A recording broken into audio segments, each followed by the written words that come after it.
നമസ്കാരം. വിശ്വകർമ്മ വാസ്തുശാസ്ത്രമെന്നും മായമതമെന്നും അറിയപ്പെടുന്ന നമ്മുടെ വാസ്തുശാസ്ത്രം, ഫെങ്ഷുയി വാസ്തുശാസ്ത്രം, ഇത് രണ്ടിൻ്റെയും വ്യത്യാസം എന്താണെന്ന് ഈ വീഡിയോയിലൂടെ നമുക്ക് അറിയാം. അപ്പോൾ നമ്മുടെ നാടിന്, നമ്മുടെ ഭാരതത്തിന് അനുയോജ്യമായ നമ്മുടെ വാസ്തുശാസ്ത്രം ഏതാണ്?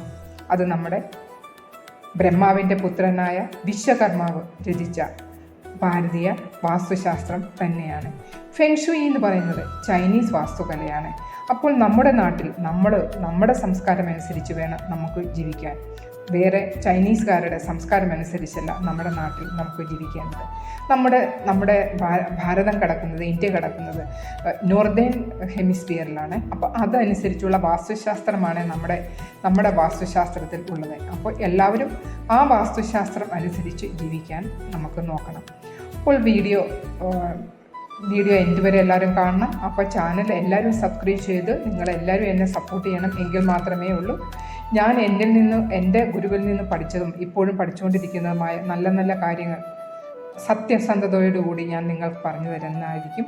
അപ്പോൾ ഓരോ വീഡിയോയിലും കുറച്ച് കാര്യങ്ങളാണ് ഞാൻ പറയുന്നത്. അപ്പോൾ ഒരിക്കലും ഞാൻ തരുന്ന ഈ വീഡിയോയിലൂടെ തരുന്ന ഓരോ അറിവും അത് സത്യസന്ധം ആയിട്ടുള്ളതായിരിക്കും. അപ്പോൾ നിങ്ങൾക്ക് എന്നെ വിശ്വസിക്കാം.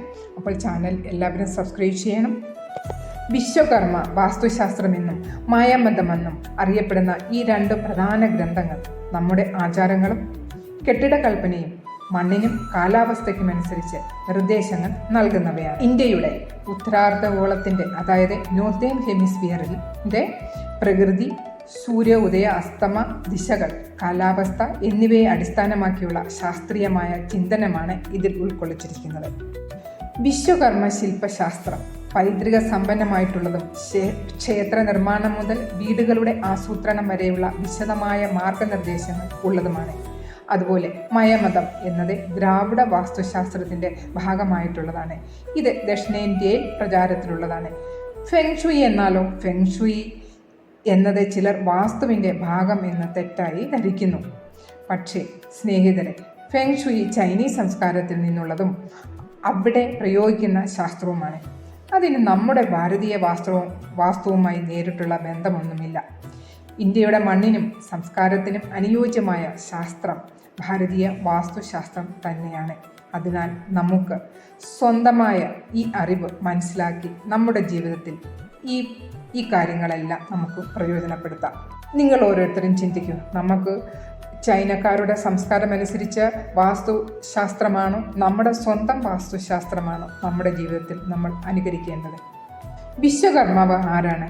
വിശ്വകർമാവ് ഭാരതീയ പൗരാണിക വാസ്തുശാസ്ത്രത്തിൻ്റെയും ശില്പശാസ്ത്രത്തിൻ്റെയും ദേവനായുള്ള പ്രതീകമാണ്. അദ്ദേഹത്തെ ദൈവശില്പി എന്നും വിളിക്കപ്പെടുന്നു. ബ്രഹ്മാവിൻ്റെ പുത്രനാണ് വിശ്വകർമാവ്. ശില്പം, നിർമ്മാണം, യന്ത്രവിദ്യ, വാസ്തുശാസ്ത്രം തുടങ്ങിയവയെല്ലാം അദ്ദേഹത്തിന് ആധികാരികതയുണ്ട്. വിശ്വകർമാവിൻ്റെ ആദ്യത്തെ നിർമ്മാണം എന്തായിരുന്നു?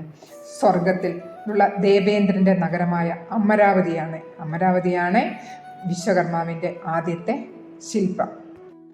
സ്വർഗത്തിലെ ഏറ്റവും മനോഹരവും സൗമ്യവുമായ നഗരം ആണെന്നാണ് വിശ്വാസം. അതിൻ്റെ രൂപകൽപ്പനയും നിർമ്മാണവും വിശ്വകർമാവ് തന്നെയായിരുന്നു ചെയ്തത് എന്ന് പുരാണങ്ങൾ പറയുന്നു.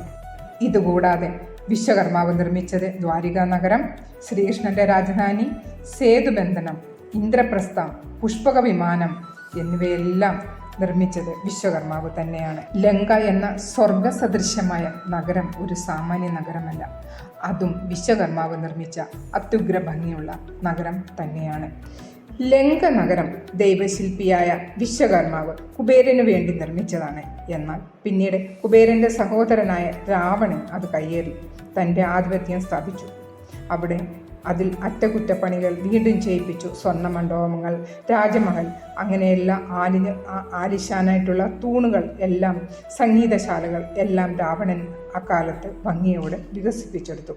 അപ്പോൾ നിങ്ങൾ ഈ ഭാരതത്തിൽ ജീവിക്കുമ്പോൾ നിങ്ങൾ ചൈനീസ് സംസ്കാരത്തിൻ്റെ വാസ്തുശാസ്ത്രമാണോ, അതോ നമ്മുടെ സ്വന്തം ബ്രഹ്മാവിൻ്റെ മകനായ വിശ്വകർമാവ് നിർമ്മിച്ച നമ്മുടെ വാസ്തുശാസ്ത്രമാണോ നിങ്ങൾ ഉപയോഗിക്കുന്നത്? നിങ്ങൾക്ക് ഏതാണ് ഇഷ്ടം? എല്ലാവരും കമൻറ്റ് ചെയ്ത് പറയുക. അപ്പോൾ നമുക്ക് നമ്മുടെ സംസ്കാരത്തെ അനുസരിച്ച് നമ്മുടെ ഈ നാട്ടിൽ, നമ്മുടെ ഈ ഭാരതത്തിൽ അതനുസരിച്ച് നമുക്ക് ജീവിച്ചു നോക്കാം. അപ്പോൾ വീഡിയോയിൽ എല്ലാവരും ലൈക്ക് ചെയ്യാനും കമൻറ്റ് ചെയ്യാനും പിന്നെ ചാനലൊന്ന് സബ്സ്ക്രൈബ് ചെയ്യാനും ഒന്നും മടിക്കണ്ട.